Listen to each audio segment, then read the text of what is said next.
Des hypothèses du prix du pétrole, des hypothèses de la production, des hypothèses... voilà. Mais vous savez, notre pays, c'est un pays qui est un pays de rente. Le pétrole, en 2010, le pétrole faisait 56% du budget de l'État. Oui. Aujourd'hui, il fait 28%. Les efforts de diversification sont là, mais ils continuent à jouer un rôle important. Point d'interrogation. Tu n'arrives même pas à lire ce qui est écrit là. Ta question est là, il faut bien lire. Pourquoi il est difficile de trouver un emploi? Tu reprends la question.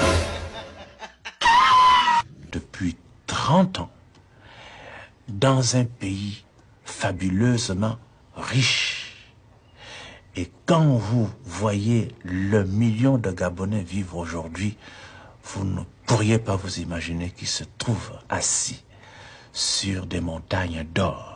Il y en a qui ont confisqué cette richesse nationale. 20% de gens ont confisqué ces richesses nationales, ceux qui sont au pouvoir maintenant.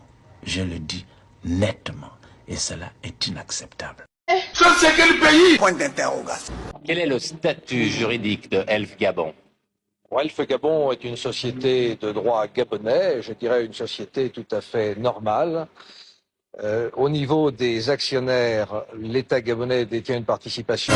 Oh, répétez ça! Détient une participation de 25% dans le capital de la société. Le reste détenu pour un peu plus de 50% par le groupe français Elf Aquitaine et les 25% restants étant répartis dans le public, en général en France.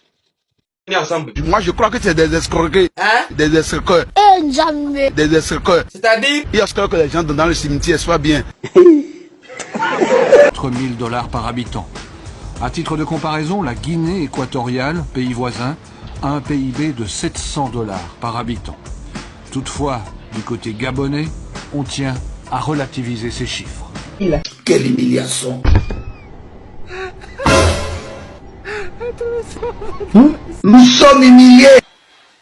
Qu'est-ce que ça veut dire avoir $5 000 de revenus par tête d'habitant? Qu'est-ce que ça veut dire? Lorsque vous savez qu'au Gabon, la moitié de ce revenu va vers un certain nombre d'activités pour payer le capital. Donc les investissements pétroliers et autres qui repartent vers chez vous. Ça ne veut rien dire lorsque la moitié de ce revenu sert à rémunérer le capital. Pétrole et mines. Lorsque vous pensez également que à peu près 30% de ce même revenu sert à rémunérer le travail, et que vous savez que chez nous, nous avons une quantité considérable, un nombre élevé de travailleurs immigrés, africains comme européens, qui ont des revenus très élevés. Permettez-moi de vous le dire, plus que ceux des ministres gabonais. On le dit rarement. Ça doit être réciproque. C'est tous. S'abonner.